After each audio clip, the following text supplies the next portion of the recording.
Eu quero hoje, não é, e em alguns outros vídeos, me debruçar sobre o tema da oração, a verdadeira oração. Né? Pesquisas mostram que a maioria das pessoas em nossa sociedade diz que ora pelo menos às vezes.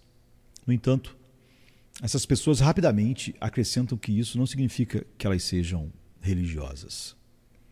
A maioria das pessoas, hoje em dia, elas vão dizer na nossa cultura, né, eu sou espiritual e quero essa conexão espiritual, mas não sou religiosa. Por exemplo, Holly Hunter, uma atriz famosa de Hollywood, por exemplo, ela ganhou o Oscar de melhor atriz no filme O Piano, de 1993, um filme excelente, né? Então a Holly Hunter ela foi entrevistada no New York Times, né? E uma das perguntas que fizeram a ela era se ela era espiritual ou religiosa. E ela respondeu que, olha, eu diria que sou espiritual. Eu acredito em Deus? Ela faz a pergunta a si mesma, né? Ela diz, eu não tenho certeza do que isso significa exatamente, Deus, né? E ela diz, eu acredito em uma energia superior. Mesmo que a energia seja meio junguiana, né? Ou que tudo seja uma consciência coletiva.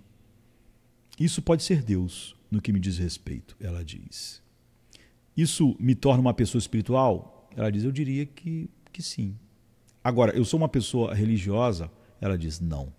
Eu não apoio a religião organizada. É a resposta dela. Isso é muito típico, né? Eu sou espiritual, mas não sou religioso. Eu gosto de orar, gosto de ter uma conexão espiritual, mas não sou religioso.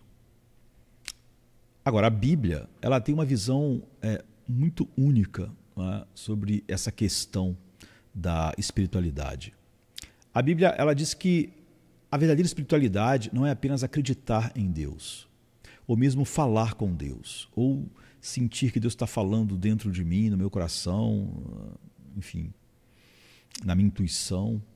A verdadeira espiritualidade, de acordo com a Bíblia, não é alcançar Deus através das nossas capacidades ou da nossa espiritualidade interna, né, e esperar que Ele esteja lá, né, e essa conexão espiritual faça eu me sentir melhor. A Bíblia diz que a verdadeira espiritualidade é responder a um Deus vivo que fala e age e que vem até nós. Isso é o que a Bíblia diz. Não é? Que a verdadeira espiritualidade é conhecer um Deus que vem até você e ele se impõe a você através da sua palavra, que é externa a você. Ela está num livro. Não é? Ela não é, eu sinto que Deus quer isso, eu sinto que Deus quer aquilo. E é à medida que você o conhece. A Bíblia diz que a verdadeira espiritualidade é que, na medida que você conhece esse verdadeiro Deus, isso muda a maneira como o seu coração funciona e a maneira como sua vida é vivida. Isso é a verdadeira espiritualidade. O que a gente quer fazer nesse e em outros vídeos é observar vários estudos de caso da Bíblia em que pessoas realmente oraram e tiveram encontros espirituais com Deus. E esses são textos fascinantes na Bíblia, intrigantes. E não há nada como eles. Não é? Por exemplo, no início de Gênesis 18, e este é um capítulo, como muitos em Gênesis, fascinante, não é? A Bíblia diz que 3 homens vêm à porta da tenda de Abraão, e quando eles chegam lá, Abraão ele os convida para entrar, como era o costume de Abraão. Não é? A hospitalidade do Oriente Próximo era tal, né, que se viajantes estranhos, né, passassem, você os trazia para dentro e os alimentava e dava a eles um lugar para dormir. Então, durante a refeição ficou claro que um desses 3 era o próprio Senhor Jesus em forma humana antes dele ter se tornado um homem. Né?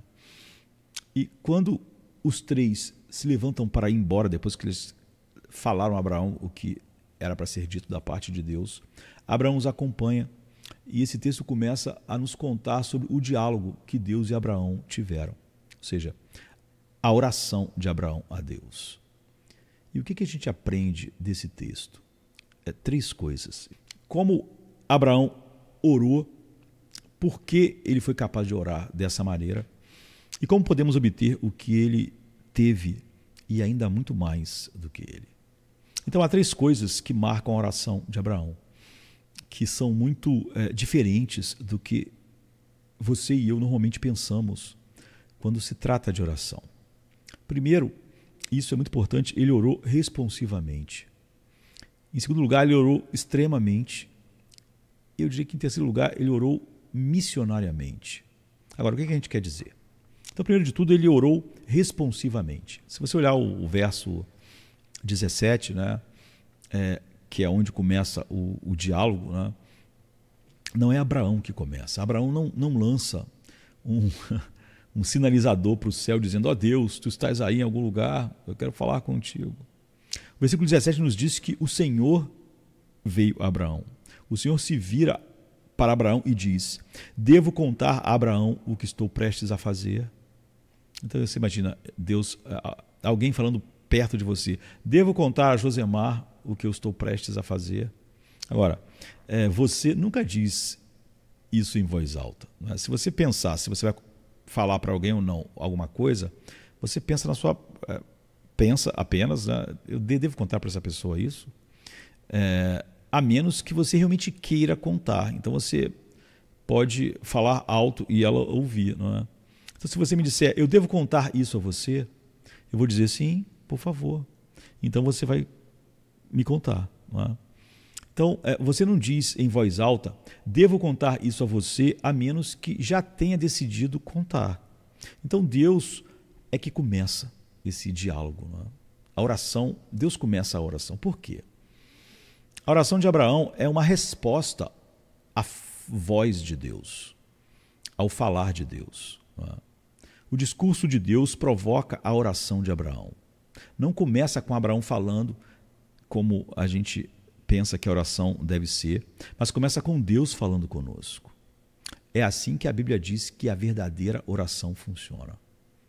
Porque a verdadeira oração não é nós alcançarmos Deus como imaginamos que Deus seja ou como preferimos que Ele seja. Se você ora a Deus como espera que Ele seja, ou seja, se você ora a um Deus que você imagina que Ele seja de determinada forma, como, por exemplo, é muito comum a gente dizer: olha, eu gosto de pensar em Deus assim, Ele é um Deus amoroso, eu gosto de pensar em Deus dessa forma e dessa forma, eu prefiro pensar em Deus assim e assim. Se você ora a um Deus como você imagina que Ele seja, ou como você prefere que Ele seja, é claro que isso vai fazer você se sentir animado e aquecido quando fala com Ele. Agora, por quê? É só você mesmo, né? É só você com quem você está falando. Você está falando com você mesmo ao orar, não é? E chama isso de oração. Porque seu Deus é apenas uma projeção de você, do que você pensa, da sua imaginação e do seu ego. Então, a atriz Holly Hunter, ela disse que, a gente viu que ela falou que é uma inconsciência coletiva.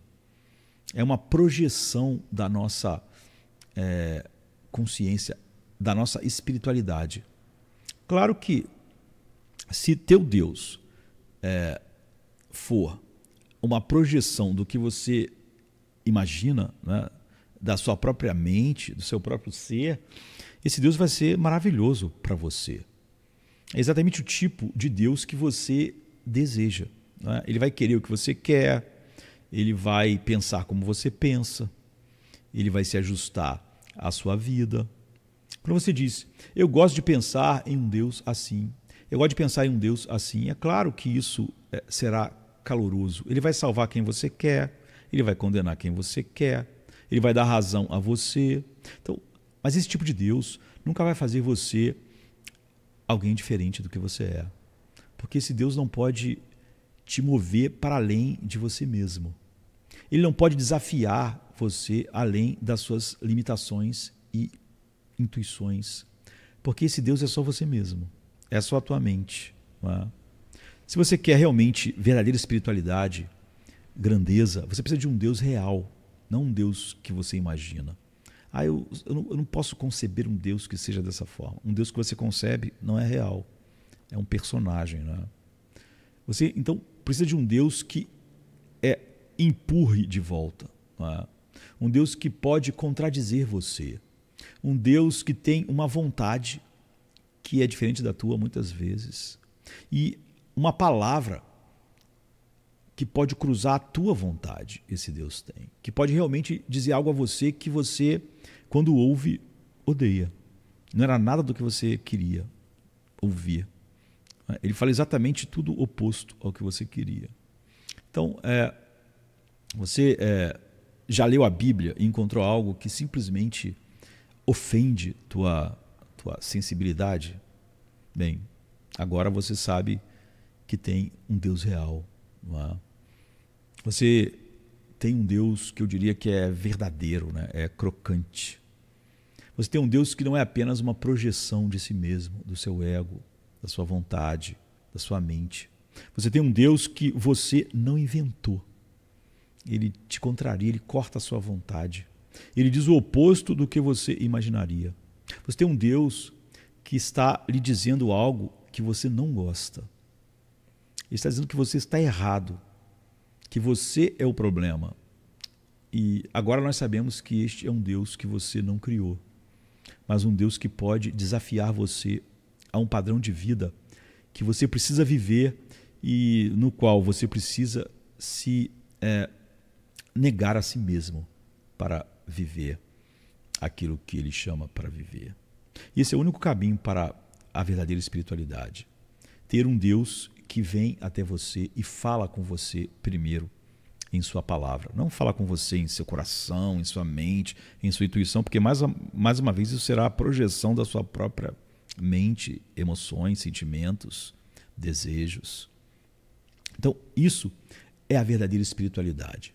É um Deus que vem e fala com você em sua palavra, de uma maneira objetiva, não subjetiva dentro de você, na tua mente, no teu coração. Então, Abraão fala responsivamente, porque ele está respondendo a um Deus que se revela e um Deus real. E Abraão, então, ora responsivamente. Ou seja, o que é isso? Ele ouve a palavra de Deus e sua oração é uma resposta à palavra de Deus. Isso, de acordo com a Bíblia, é a verdadeira espiritualidade. Não apenas dizer, ó Senhor, eu preciso de Ti, Tu estás aí.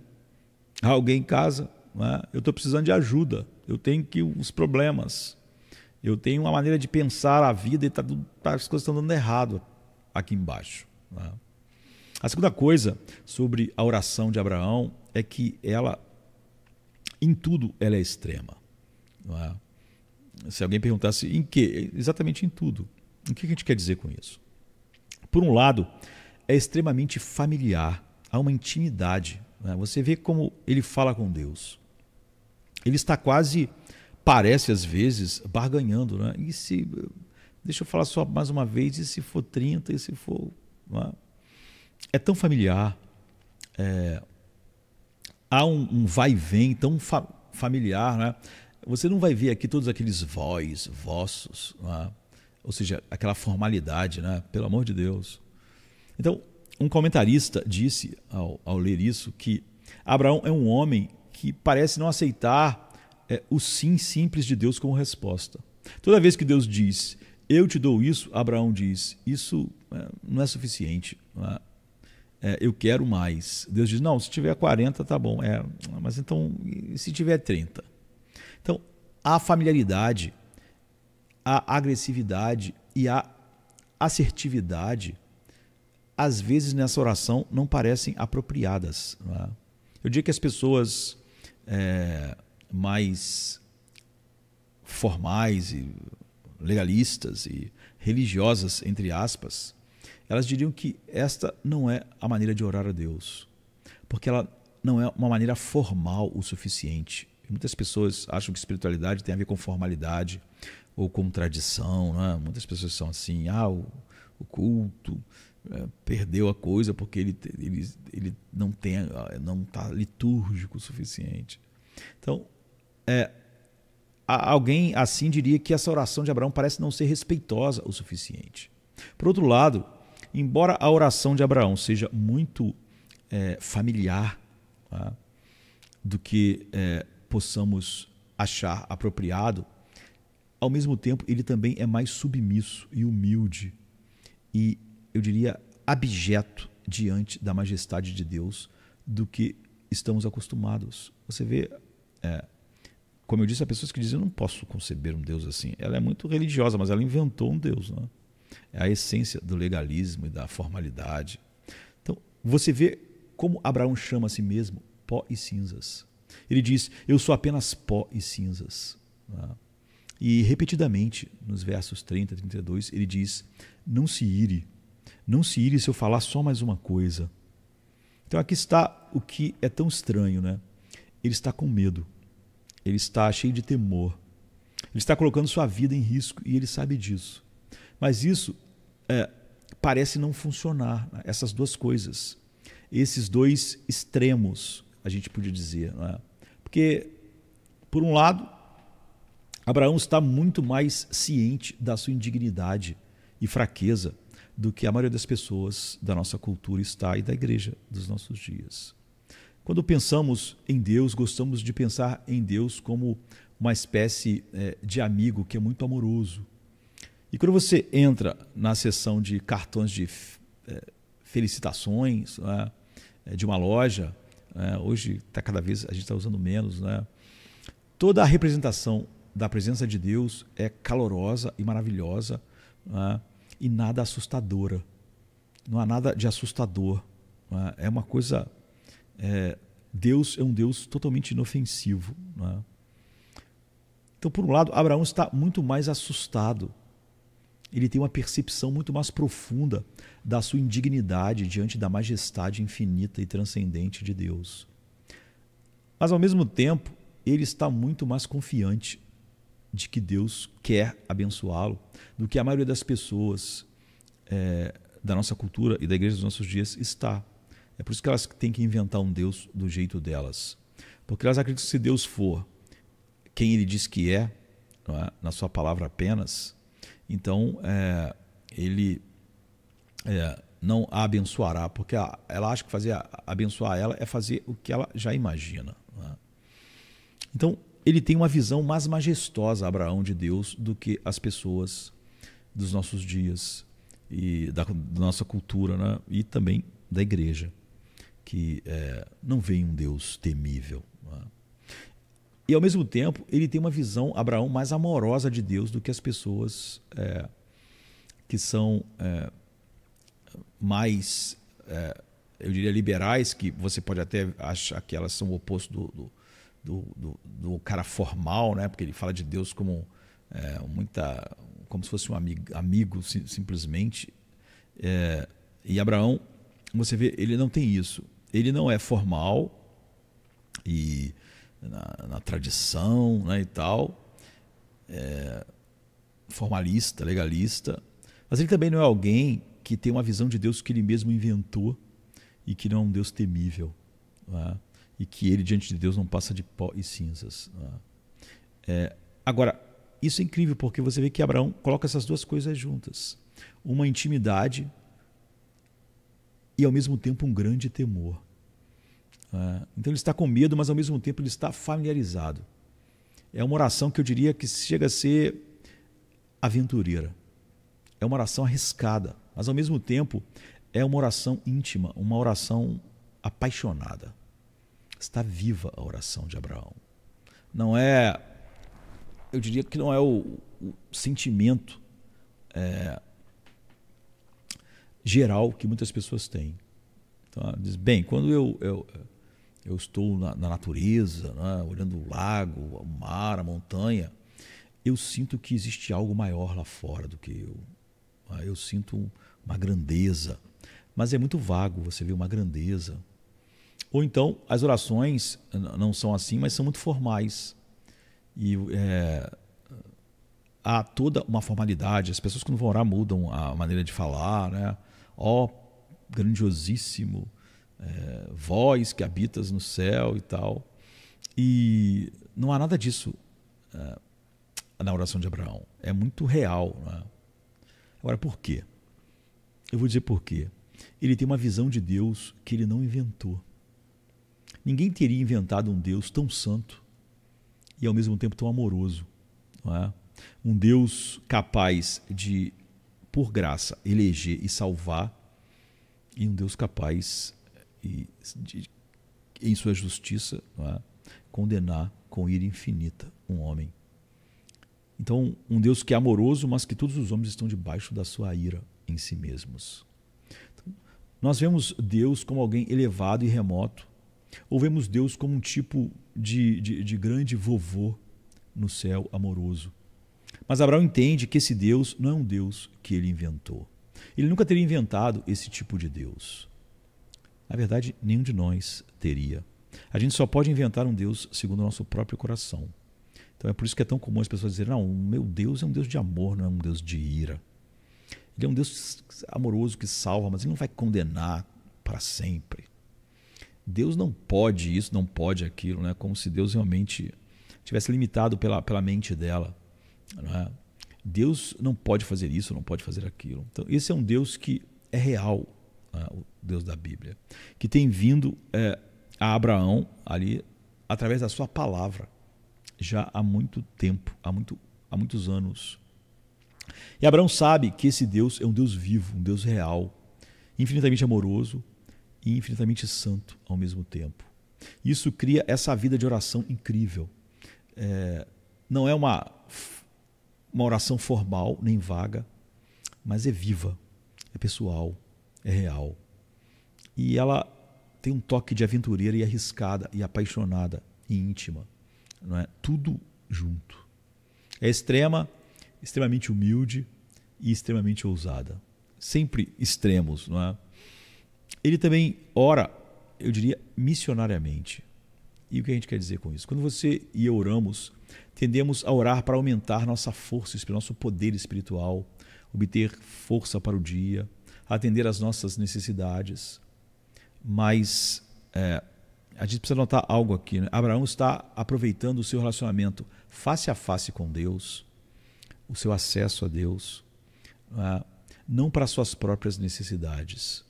Por quem ele está orando? Pelo que ele está orando? Eu diria que é incrível, né? Deus diz no verso 20 que houve um clamor contra Sodoma.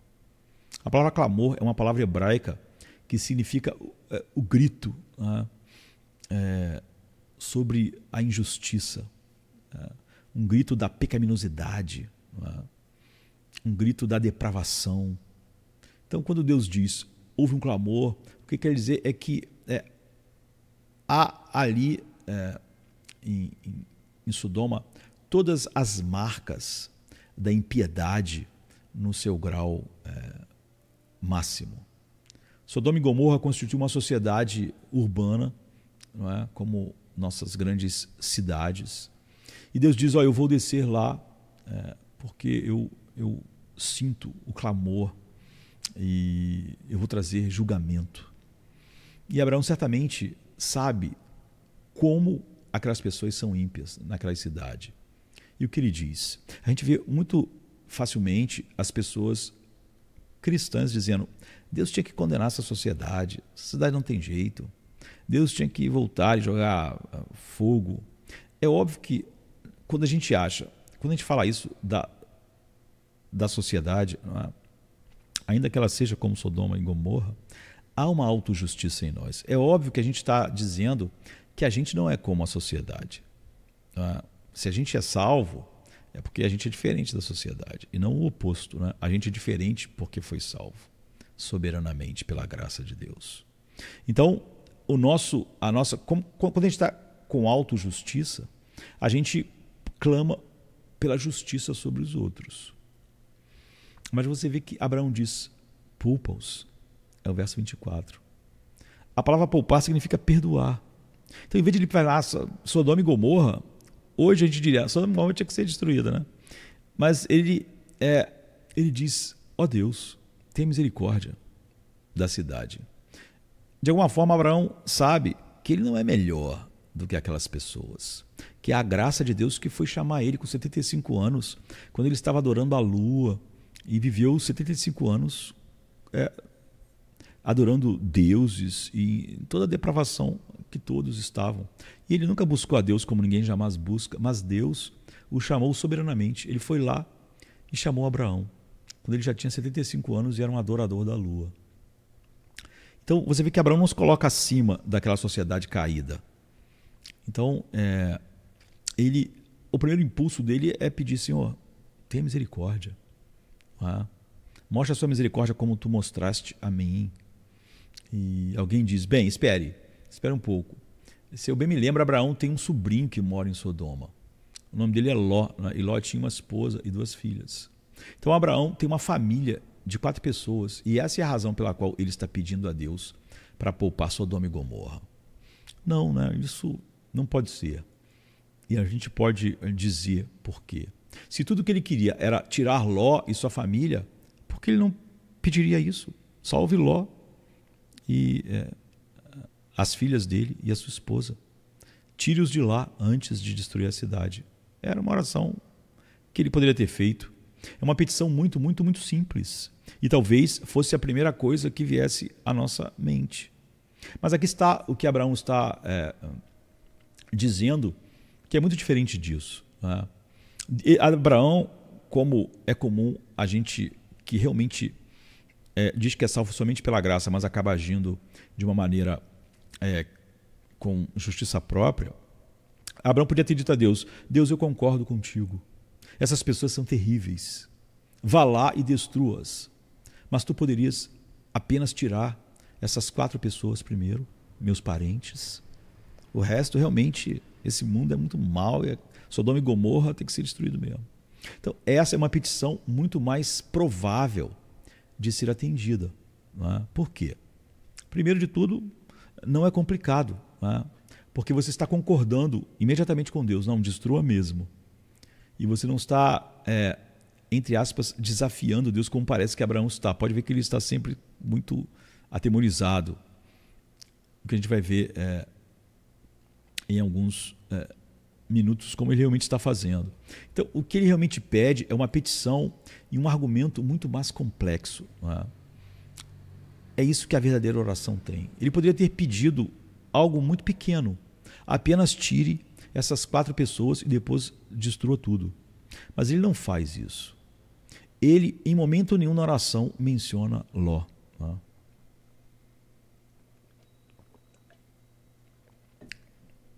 Ele se preocupa com toda a cidade.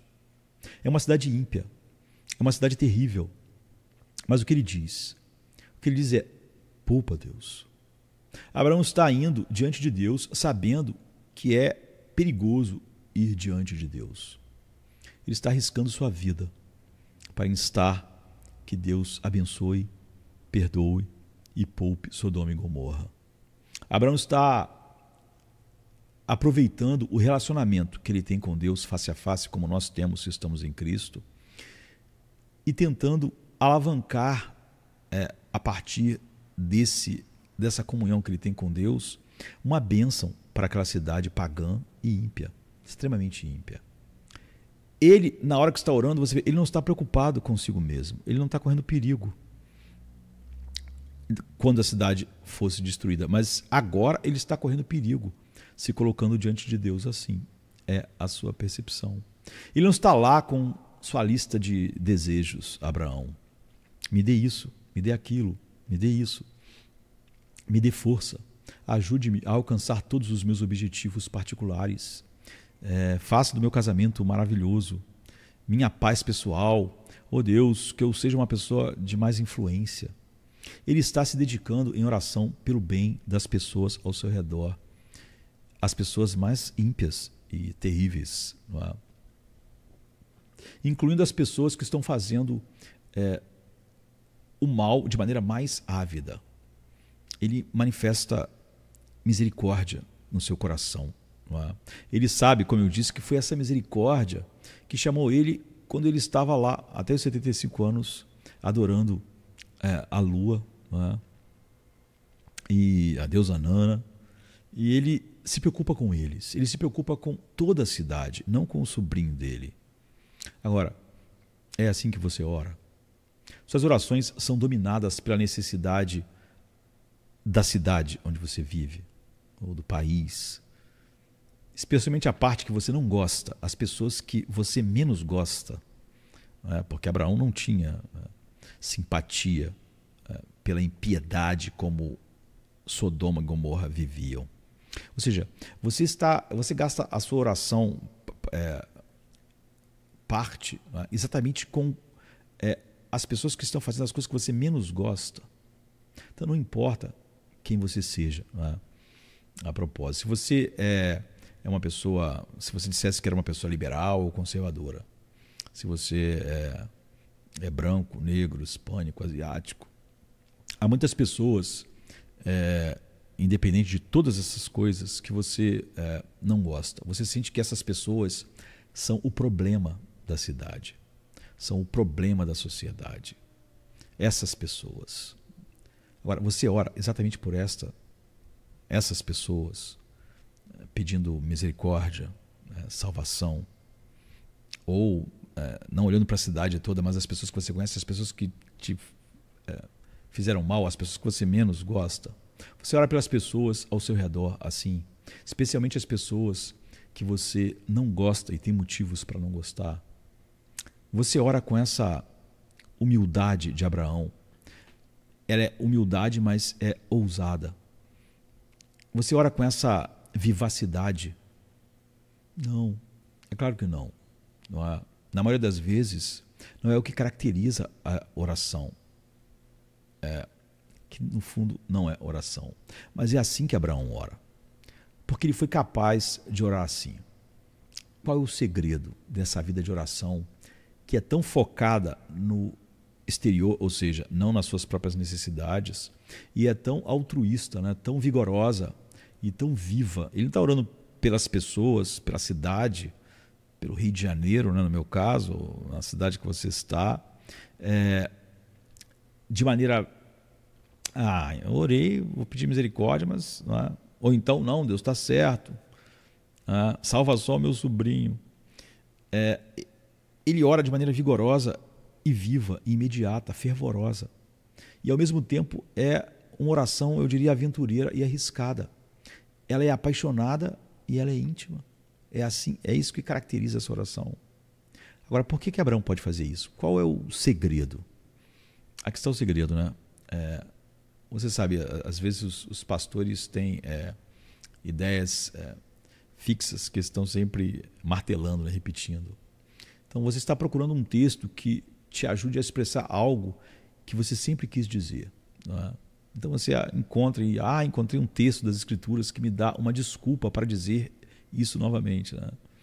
E, bem, esse não é um desses textos, porque o que isso me diz não é algo que eu jamais teria pensado se não tivesse lido o texto. Né? Isso é importante. Né? Quando a gente sempre vai para a Bíblia já com nossas ideias prontas, pré-concebidas, é óbvio que a gente só vai procurar alguma coisa, desencaixar aquilo do seu contexto para nos dar razão. Né? Então o segredo para a vida de oração viva de Abraão é sua profundidade teológica. Não há oração verdadeira sem isso. A essência dessa oração não é pedir coisas para si mesmo ou apenas lançar sinalizadores, não é? Ou explorar seu ser interior, ou querer ter determinados sentimentos. O que torna essa oração o que ela é a natureza sofisticada e profundamente teológica que ela tem. Abraão está fazendo um profundo raciocínio teológico, estou me dando vontade de espirrar. E ele está fazendo uma argumentação teológica, ele está se concentrando nos atributos de Deus, ele está orando com base nos pressupostos da natureza de Deus. Então, primeiro de tudo, há duas coisas nas quais ele está se apoiando. Uma coisa sobre a qual ele está falando é um aspecto da natureza de Deus. O outro pé, né, que ele está se apoiando é outro aspecto da natureza de Deus. Ele está pegando vários aspectos da natureza de Deus e está colocando todos esses aspectos diante dele e se apoiando para orar na natureza que Deus revelou, né? No caráter que Deus revelou. Então, uma vez que ele expõe seus pressupostos teológicos sobre quem Deus é, ele então empurra sobre isso a argumentação da sua oração. E isso é o que torna a oração o que ela é. Isso que torna a oração, oração. É por isso que ela começa com Deus e não conosco. Veja, Abraão está raciocinando. Ele está dizendo, se tu és assim, e se tu és assim, então, por que não poderíamos fazer isso e por que não poderíamos fazer aquilo? Isso é o que torna essa oração tão diferente, tão vital, tão viva, não rotineira, repetitiva, formal, né? E também não vaga. Porque muitas vezes, a maior parte das orações, elas nunca vão ser ouvidas, mas quem orou não vai se importar, porque a oração dele era tão vaga que ele nem sabe se Deus respondeu ou não respondeu. Não é? Então, quais são essas duas bases que Abraão está se apoiando? Primeiro de tudo, ele diz no verso 25, não fará justiça o juiz de toda a terra? Essa é uma pergunta retórica, né? Que significa uma afirmação. Claro que Deus é um Deus justo. E essa é a primeira coisa. É muito importante. Né? Não importa o que mais. Uma coisa que sabemos, um dado que sabemos, é que Deus é um Deus de justiça. E as pessoas confundem muito o que é justiça. As pessoas dizem assim, se Deus elegeu uns e não elegeu outros, isso não é justo. A pessoa não sabe o que a palavra justiça quer dizer. Não é? Se Deus usar de justiça, ele condena todas as pessoas. Então Deus, eu já disse isso, né, várias vezes, pastores às vezes repetem algumas coisas, né, porque são importantes demais. Deus trata o homem com graça e com justiça, nunca com injustiça.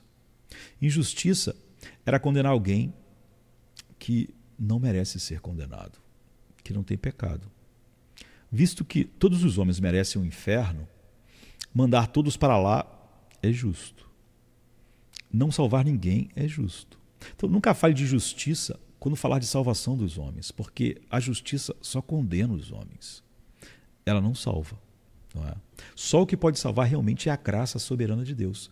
Ele salvar quem ele quer por graça, não é? Sem ser injusto. Não é? Eu costumo contar como exemplo uma história simples. Não é? Se eu dissesse a um grupo de pessoas que me vieram pedir dinheiro emprestado, vamos dizer que 10 pessoas me pediram dinheiro emprestado e elas me pediram uma quantia, R$5.000. E elas dizem, olha, nos empreste essa quantia, a cada um de nós R$5.000, e daqui a um ano nós vamos pagar essa quantia.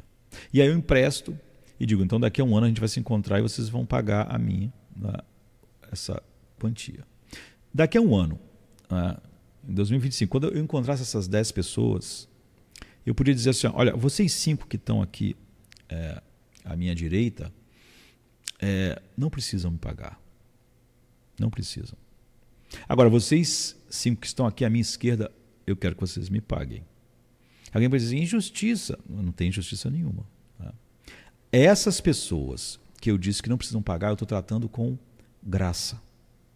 O dinheiro é meu e eu não vou receber. Não é? Eu estou usando de graça para com eles. Com essas pessoas que eu disse que elas têm que me pagar o que elas pegaram emprestado e estava combinado de me pagarem, eu estou sendo justo. Eu estou cobrando o que elas devem. E essa é a definição de justiça. Não é? Então, quando Deus condena o homem, ele está sendo justo. Se ele não salvar ninguém, ele está sendo justo. Com essas pessoas que eu disse que não precisavam me pagar, eu estou sendo gracioso. Com essas que eu quero que elas me paguem, eu estou sendo justo. Injusto eu seria se cobrasse delas o que elas não me devem. Não é? Se eu falasse, vocês vão ter que pagar o de vocês e o deles ali, aí era injusto. Mas quando eu estou cobrando deles aquilo que eles me devem, eu estou sendo justo. Com esses, eu estou sendo gracioso. E só essas duas maneiras. Não é? Deus nunca é injusto. Ele é justo ou usa da sua graça soberana. Mas ele nunca é injusto. Ele diz, terei misericórdia de quem eu tiver misericórdia, porque isso é a definição de misericórdia. Se ele fosse obrigado a ter misericórdia, não era misericórdia, é justiça. Porque justiça é o que você deve. A misericórdia você não deve. Não é? Você tem misericórdia de quem tiver misericórdia. Agora, a justiça é algo que você deve, é retribuir o que aquela pessoa merece. E quando Deus condena o homem, ele está sendo justo. Quando ele salva, ele está usando da sua graça soberana. Por isso ele pode dizer, eu terei misericórdia de quem eu tiver misericórdia. Como eu poderia perdoar o dinheiro de quem eu quisesse, porque o dinheiro era meu. A gente sabe que Jesus conta uma parábola que ele combina um salário com as pessoas durante o dia e as pessoas vão chegando mais tarde, sendo chamadas para o trabalho, e algumas chegam quase na hora final. E na hora de pagar, ele chamou e fez a fila pelos que chegaram por último e deu uma quantia. E quando chegou aqueles que chegaram de manhã, trabalharam o dia inteiro, ele deu a mesma quantia, e as pessoas reclamaram. É injusto, nós chegamos aqui, trabalhamos o dia inteiro e estamos ganhando igual aquele ali que chegou agora. E Deus disse assim, na parábola, Jesus conta, o dono da terra disse assim, quanto nós combinamos? 1 denário. Quanto eu estou pagando a você? 1 denário. Eu estou sendo justo. Estou pagando o que nós combinamos. Agora, se eu quero do meu dinheiro dar a esse que chegou por último a mesma quantia, o que você tem com isso? É mal aos teus olhos eu ser bom? Eu quero dar do meu dinheiro a ele 1 denário. Mas eu não estou sendo injusto com você, porque nós combinamos 1 denário. E eu estou te pagando exatamente o que a gente combinou. Justiça. Com ele eu estou sendo gracioso. Com você eu estou sendo justo. Não estou sendo injusto. Então Deus nunca é injusto. A eleição, quando as pessoas dizem, não, isso não seria justo. Isso é um absurdo. Ela não sabe nem o que é justiça, nem o que é graça. Não é? Então Deus sempre usa da sua justiça ou da sua graça. Deus nunca é injusto. Deus decidiu não prover nenhum caminho de perdão para os anjos. Ele foi o que com os anjos? Justo. Todos eles mereciam a perdição. E Deus poderia ter feito o mesmo com os homens. Deus poderia mostrar apenas justiça. Mas ele quis mostrar graça para a glória da sua graça, né? Para manifestar a glória da sua graça. Não porque ele devia isso a alguém ou uma parcela dos seres humanos. Então, Abraão, ele realmente conhece a graça de Deus sobre a vida dele, está orando por graça, sabendo que eles merecem apenas a justiça. Então, Abraão quer obter um alívio para Sodoma e Gomorra, mas uma coisa que ele sabe é que Deus não vai ignorar sua justiça. Mesmo para aqueles que Deus usa de graça, a gente sabe que alguém teve que beber o cálice da ira no lugar deles. E é óbvio que Jesus tomou o cálice da ira exatamente por aqueles que o Pai deu a ele. Porque se Jesus tivesse tomado o cálice da ira e esvaziado o cálice por todas as pessoas, elas não podiam ser mais condenadas. Porque senão o mesmo pecado teria sido punido 2 vezes, no substituto e no homem condenado. Jesus teria tomado a ira infinita do inferno daquela pessoa e ela teria ido para o inferno a si mesmo. Então Deus não era mais justo. Porque ele estava cobrando 2 vezes uma dívida só. Então a ideia da expiação universal que é ativada quando eu creio é totalmente falsa. A expiação é real. É uma dívida. É uma ira real. Então ele é um Deus justo. E é maravilhoso que ele seja. Mesmo que com isso ele condenasse todos os homens como condenou todos os anjos, né? Mas ele também é um Deus que quer manifestar a sua graça. E ele não deve a graça a ninguém. Portanto, ele pode, é óbvio, manifestar misericórdia, como Paulo diz em Romanos 9, de quem ele tiver misericórdia, porque essa é a definição de misericórdia.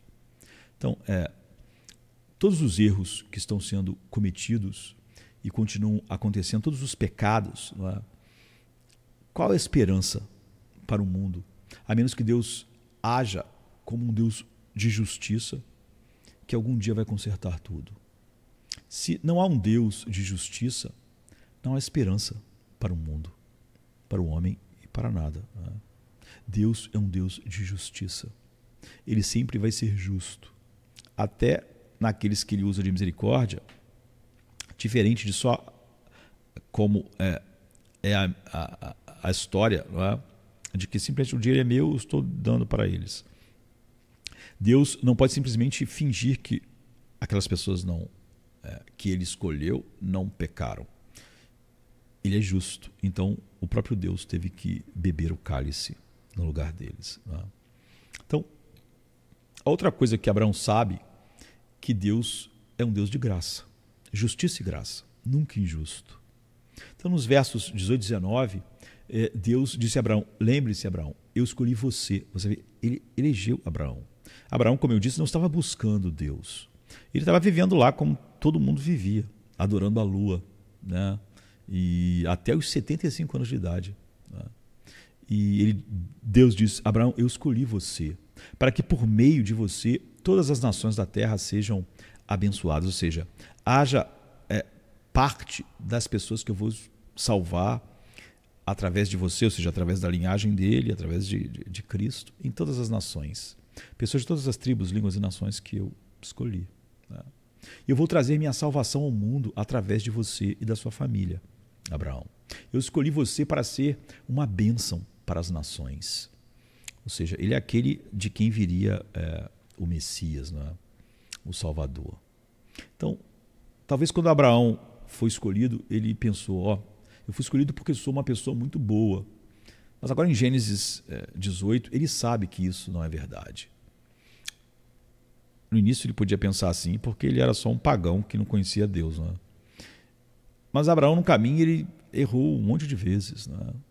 Ele falhou com Deus e falhou em acreditar em Deus. Ele fez todo tipo de coisas tolas. E adivinha, aqui está o Deus ainda vindo para almoçar com ele, né? Já que, como a gente viu, uma dos 3 que vieram até a tenda de Abraão era a segunda pessoa da Santíssima Trindade, né? O anjo do Senhor. Então Deus ainda está vindo e se encontrando com ele face a face. Agora Abraão sabe que Deus é um Deus que poupa, é um Deus que também usa de misericórdia, por causa dele mesmo. Né? Ele perdoa, ele ama eletivamente, ele é um Deus de graça. Então Abraão disse, eu sei que tu és um Deus de justiça. Isso nunca vai deixar de ser verdade em tudo que tu fazes. Tu não podes ignorar o mal. Não é? Mas eu também sei que tu és um Deus de amor gracioso e tu queres poupar e mostrar sua graça. E tu mostras sempre ela a pessoas indignas. Então ele sabe que Deus pode usar de graça e justiça. E no verso 24 ele fala a respeito disso. Né? Abraão faz uma exploração teológica então dessa verdade incrível. Deus é justo e ele nunca deixará de agir com justiça. Mas ele é um Deus que mostra misericórdia a quem ele quiser mostrar misericórdia. E nisso, né, você vê que, como eu disse, a oração dele é profundamente teológica. A partir disso ele diz, deixe-me apenas olhar aqui os verbos e sujeitos e predicados principais. Né? O Senhor, ó Deus, tu não poupará o lugar por causa dos justos? Tu não poupará a cidade inteira por causa dos poucos justos que estão lá? Então aqui está como Abraão está, deixa eu ver a hora aqui. Abraão está raciocinando. Ele diz, eu não estou dizendo a ti, ó Senhor, que tu não sejas justo. Não é? Tu és justo e eles merecem o juízo. Mas, quem sabe, apenas talvez, não seria bom se tu simplesmente desse uma folga e esquecesse que é justo? Não. Ele não faria isso, porque ele conhece Deus. O Deus de toda a terra deve fazer justiça. Ele sabe que ele não pode orar então contra os atributos de Deus. Ele não pode dizer, ó Deus, coloque isso de lado, coloque de lado a sua justiça e poupa eles. Não é? Eu concebi que tu és apenas um Deus assim, que por amor tu deixa a justiça de lado. Mas aqui está o que Abraão diz. Tu amas tanto a justiça que não seria possível que, se houvesse uma pequena minoria de homens justos, se houvesse alguns justos, tu não ama tanto a justiça que, por amor a essas poucas pessoas justas, tu poderias dar um alívio para a cidade inteira. E o argumento, então, é fascinante. Eu diria que Abraão está sendo, nós não, porque nós temos uma revelação completa, mas ele está sendo, na época dele, meio inovador, né? Ele está sendo teologicamente criativo, porque ele está pegando os atributos de Deus e está raciocinando teologicamente. Não é? Ele sabe, por exemplo, que às vezes a culpa de alguns é imputada a muitos. Não é? E se você não tiver em uma comunidade ou em uma família, ou sendo um dos seus membros, alguns dos seus membros fizerem algo violento e terrível, todos não sofrem, nós não nos sentimos todos responsáveis de certa forma. Ou seja, se um filho teu cometesse um crime bárbaro, você não se sentiria responsável de certa forma? A gente não sente que todos deveríamos ter visto que aquela criança estava se tornando algo tão distorcido, que deveríamos ter prevenido? Claro que sim. Às vezes a injustiça de alguns se transfere e condena muitos. Não é?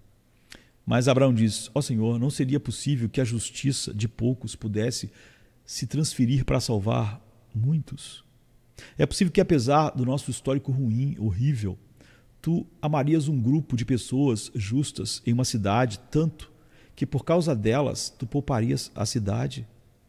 Dessa forma, tu poderias ser um Deus justo, honrando a justiça, mas ao mesmo tempo salvando os indignos, que a sua justiça só condenaria. Isso não é possível. Então, repetidamente, ele diz: a justiça dessas pessoas aqui, se houver 50, não poderia salvar essas ímpias, essas pessoas ímpias aqui?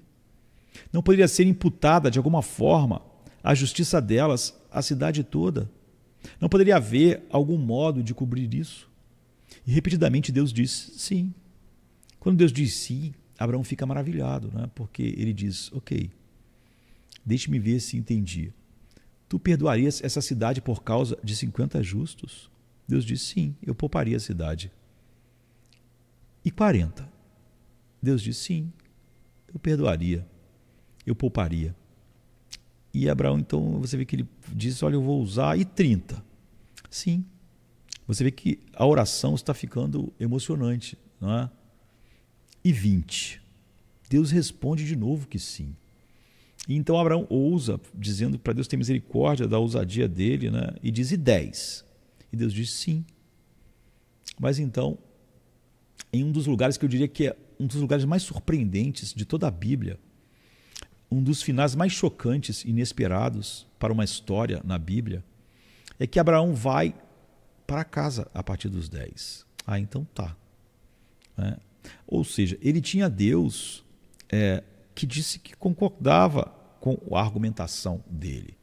E ainda assim ele foi para casa. Agora, o que estamos esperando que ele faça? Qual é a última pergunta que esperamos que Abraão faça que ele não faz? Nós que estávamos ali ouvindo a oração dele, o diálogo dele com Deus.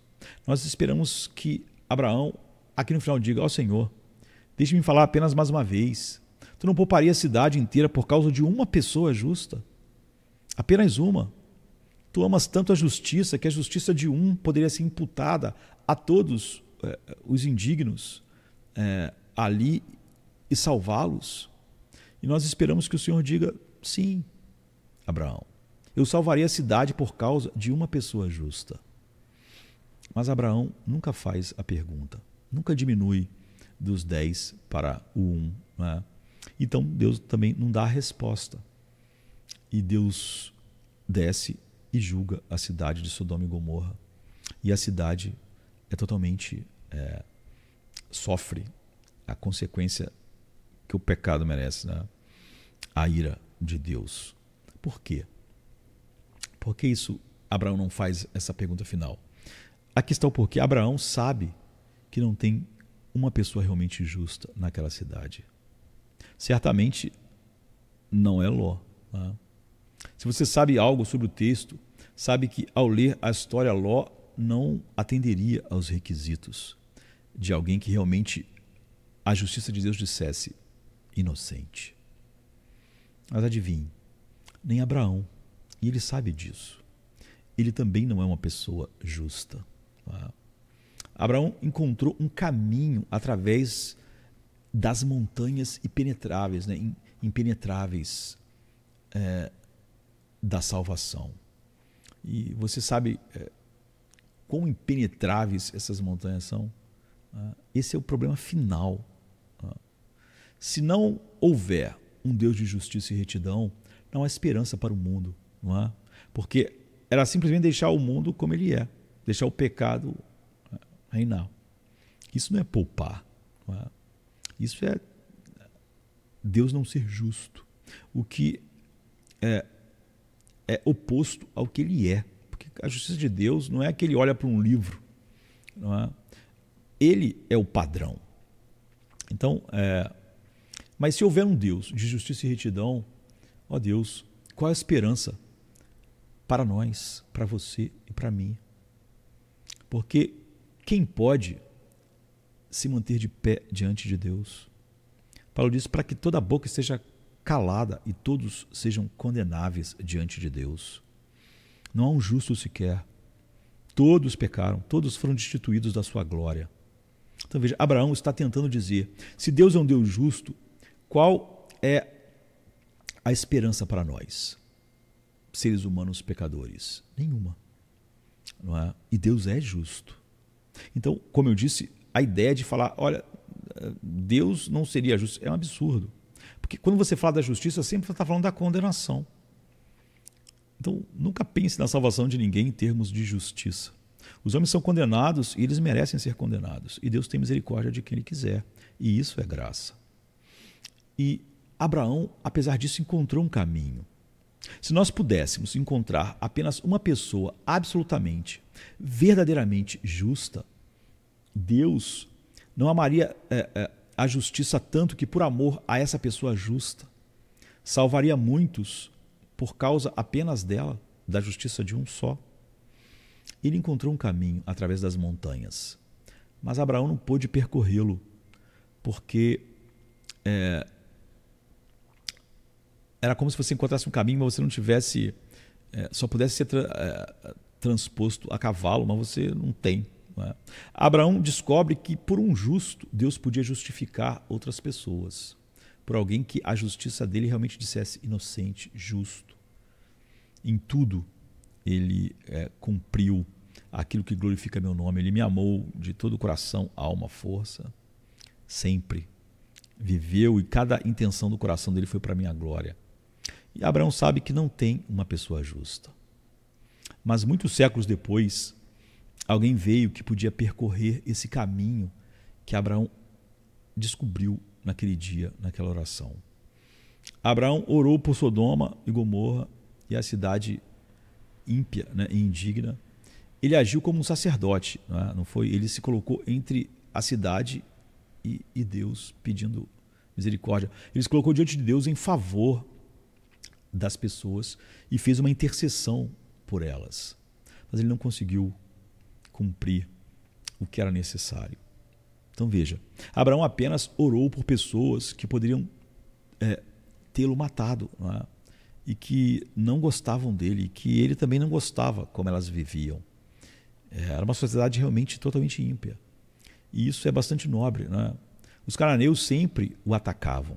Ele estava sempre com armas e homens para se proteger dos cananeus, e que eram também habitantes de toda aquela região e de Sodoma e Gomorra.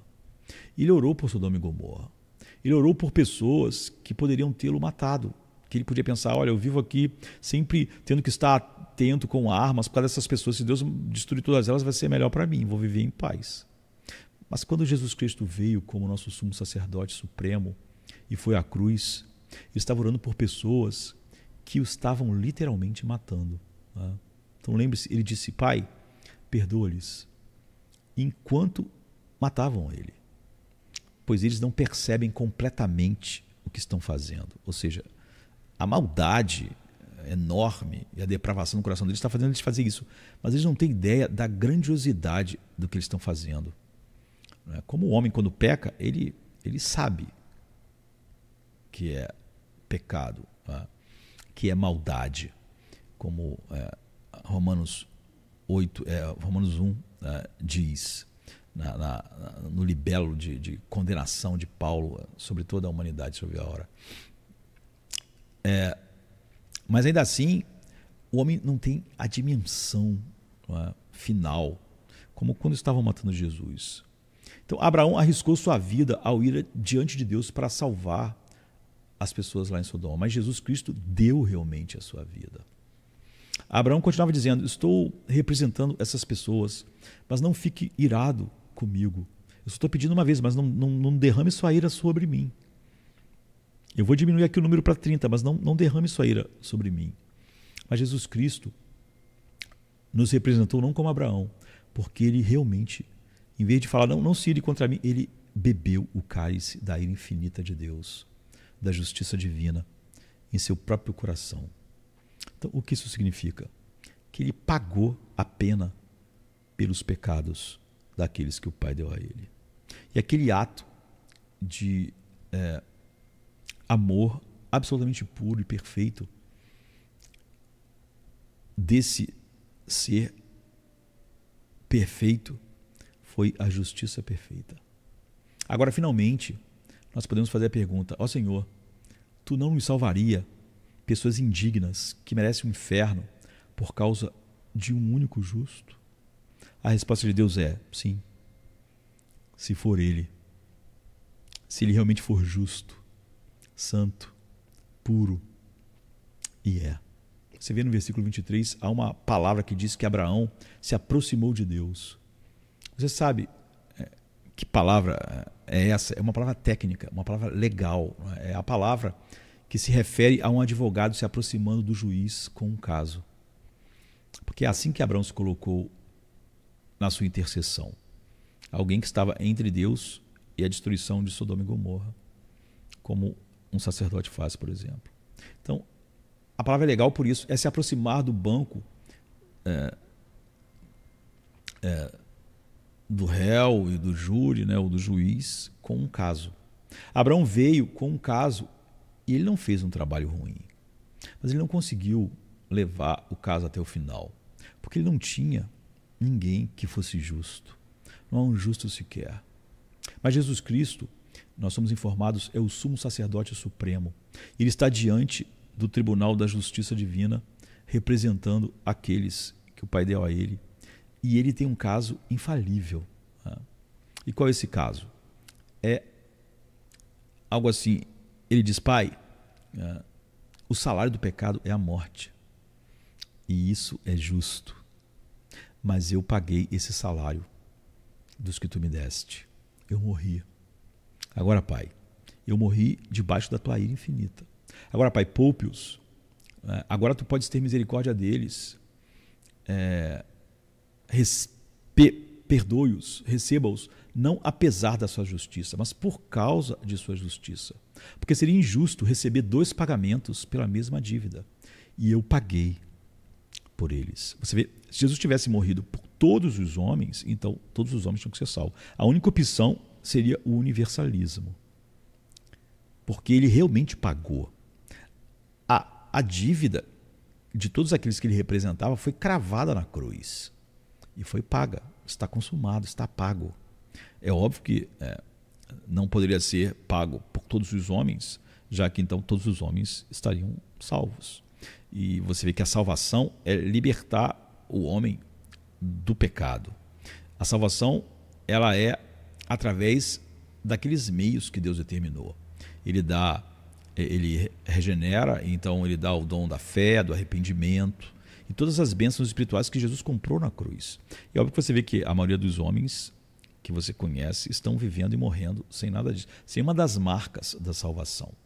Portanto, é óbvio que elas não receberam o resultado da morte de Cristo. Então, Jesus está dizendo para o Pai: poupe-os não apesar da tua justiça, mas por causa da tua justiça, por causa do que eu fiz. E tu serias injusto em cobrar a mesma dívida 2 vezes. E eu paguei, está consumado. Né? Isso é um caso infalível de um grande advogado. Né?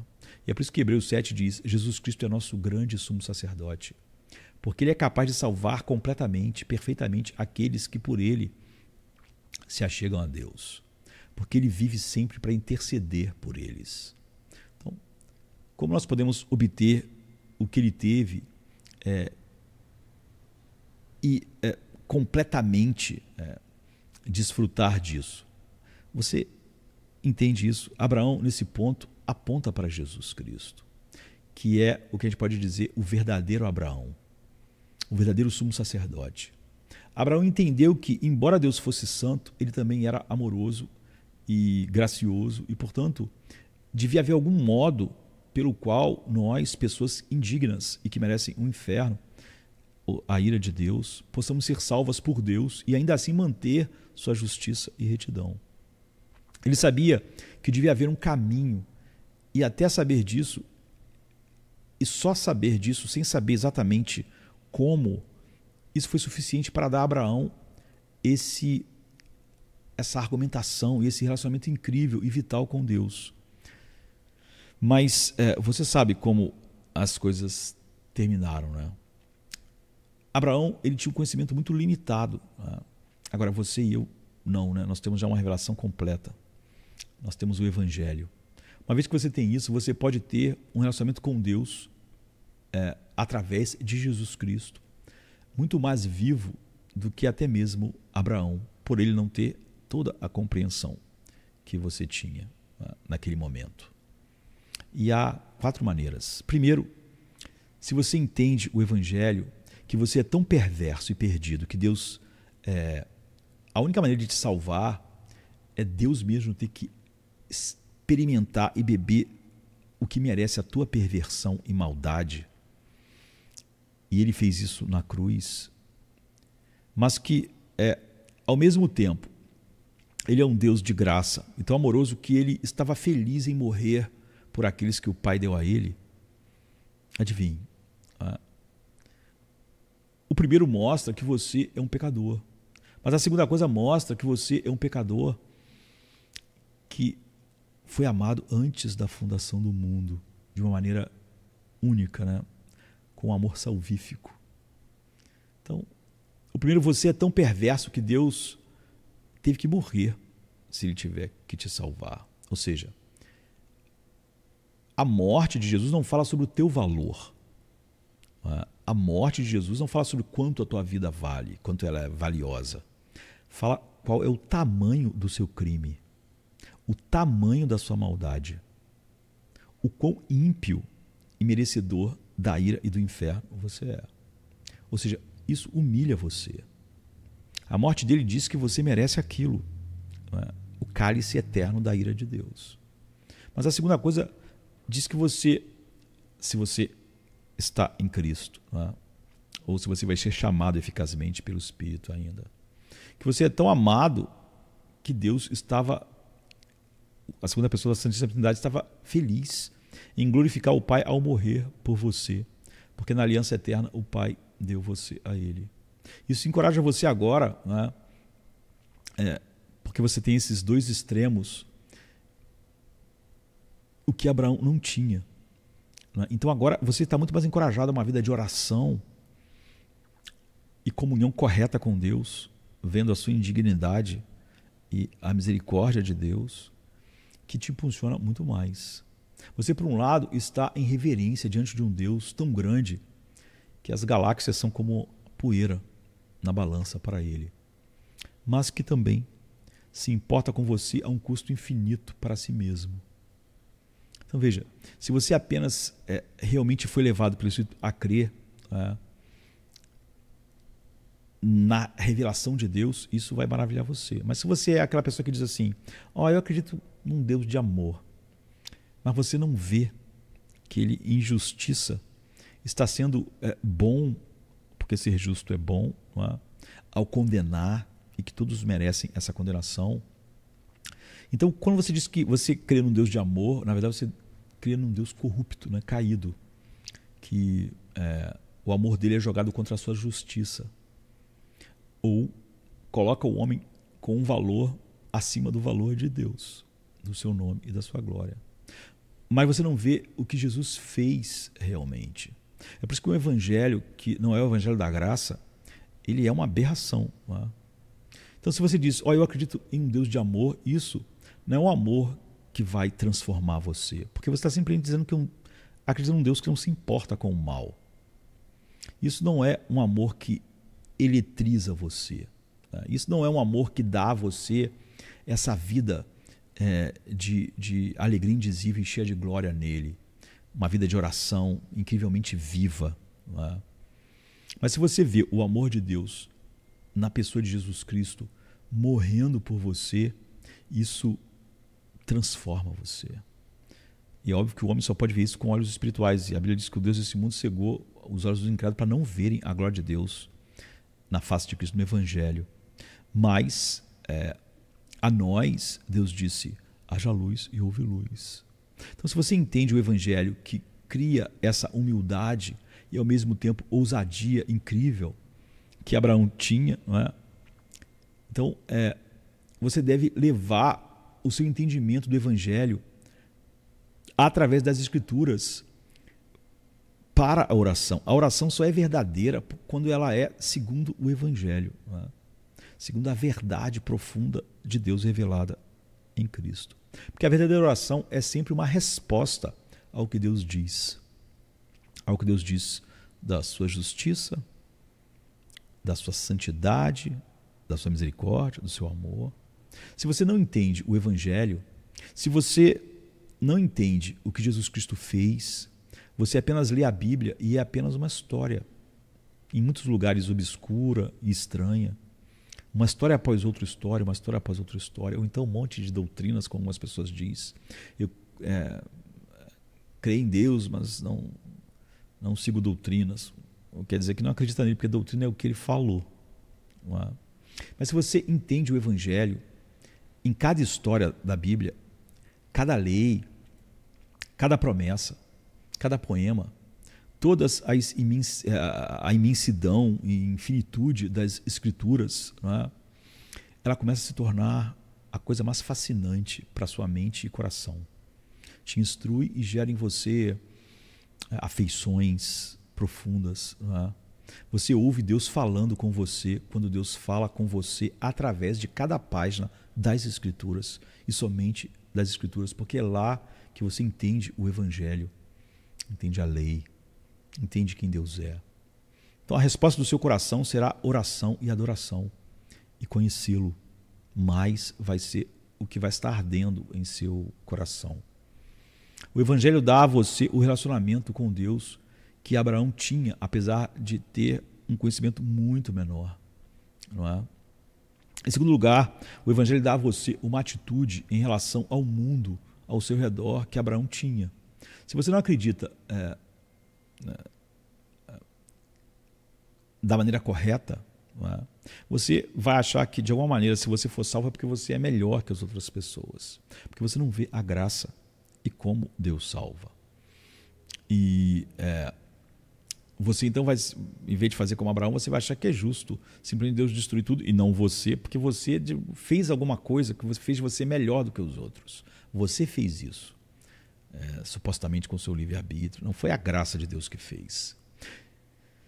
Então, por exemplo, se você não acredita no bem e no mal, você é um relativista e não pode lutar contra isso. Tá? E se você disser que Deus é amor, vai ser com bases falsas. Né? Mas se você acredita no bem e no mal, isso tende a fazer de você um moralista, se você não conhece o Evangelho.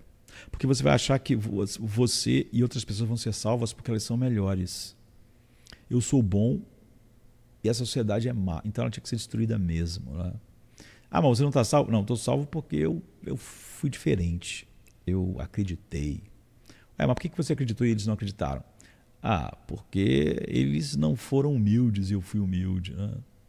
Então, você pode ser opressivo e não ser alguém que, por não entender o Evangelho da graça soberana, não ter graça no seu coração. Ou então você diz que tem graça, mas você é só, na verdade, um liberal, né? Você só acha que Deus devia deixar para lá a maldade e salvar todo mundo mesmo, ou, sabe?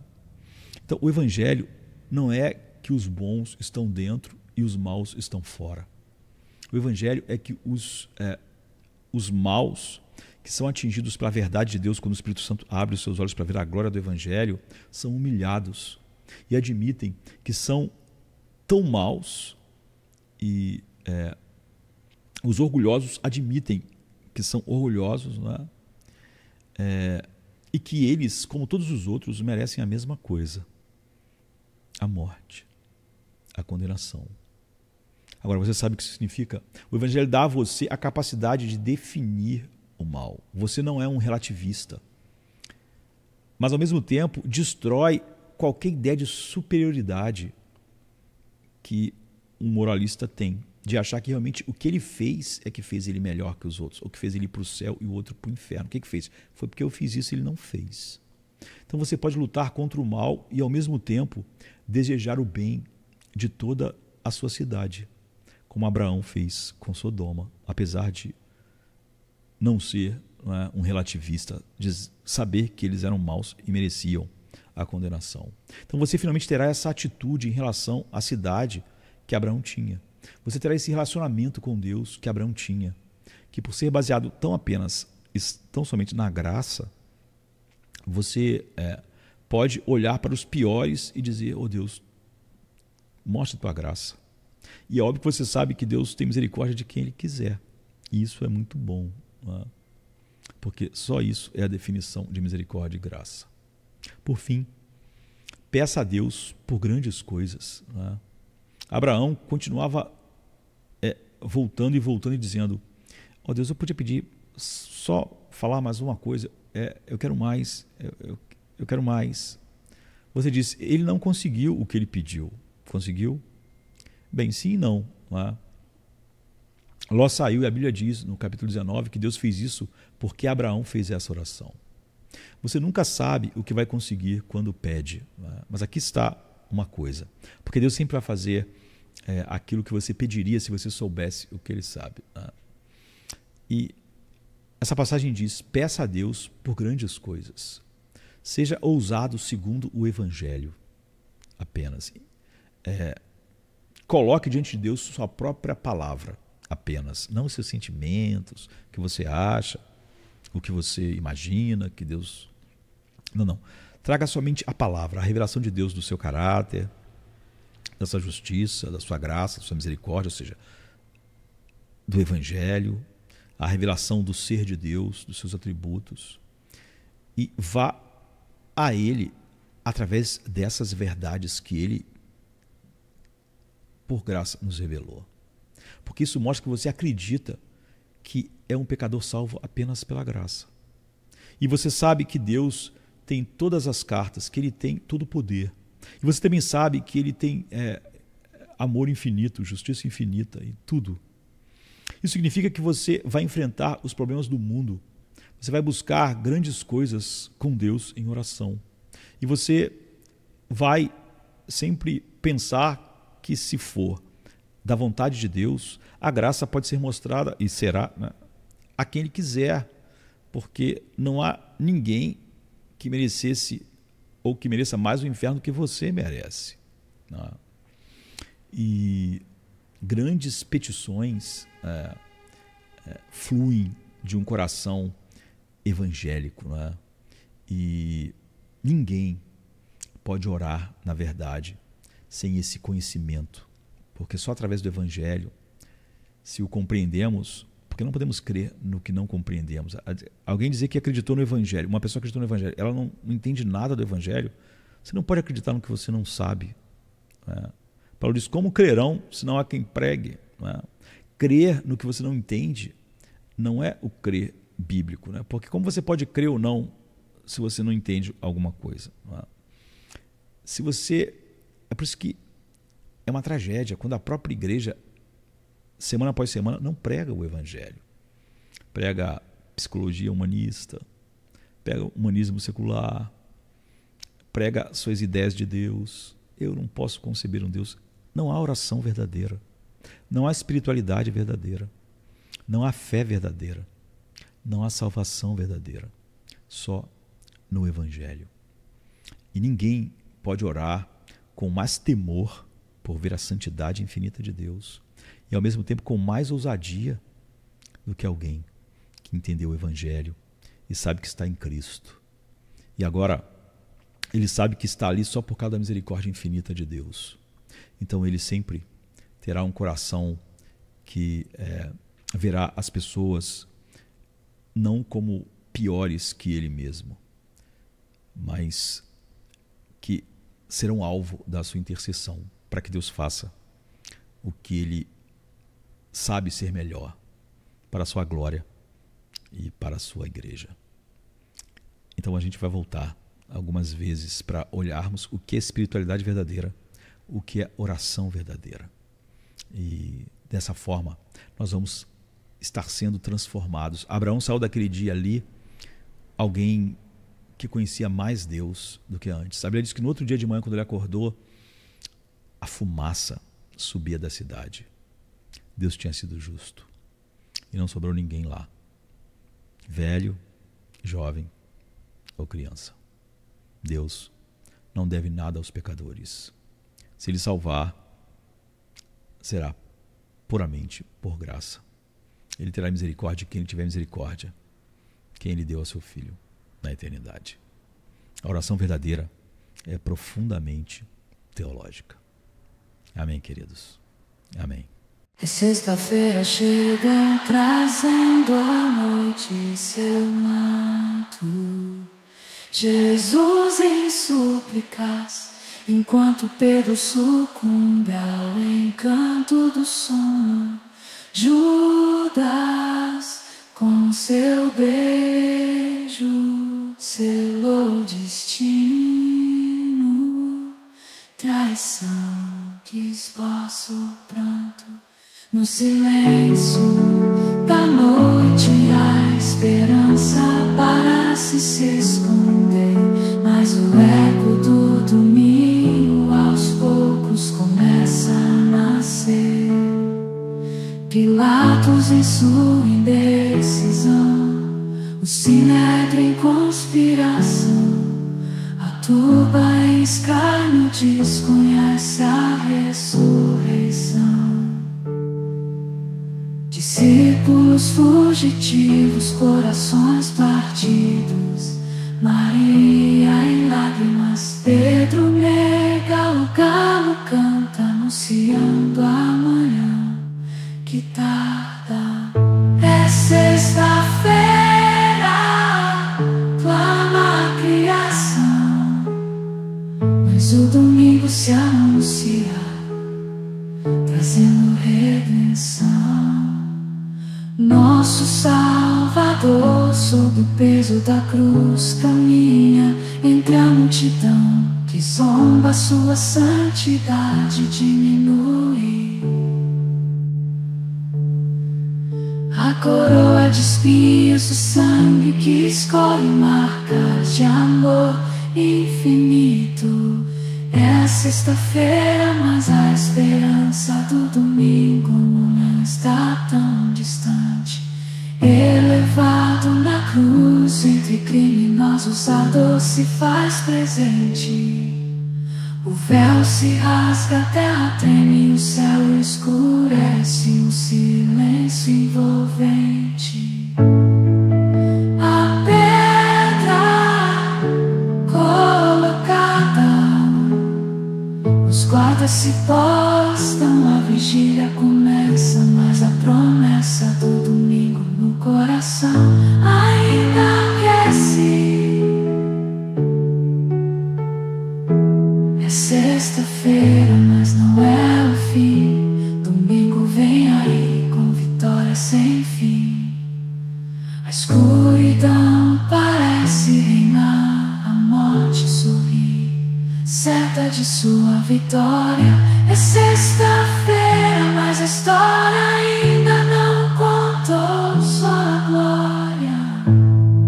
O pecado julga ter vencido, a esperança parece falhar, mas a luz do domingo já começa a brilhar.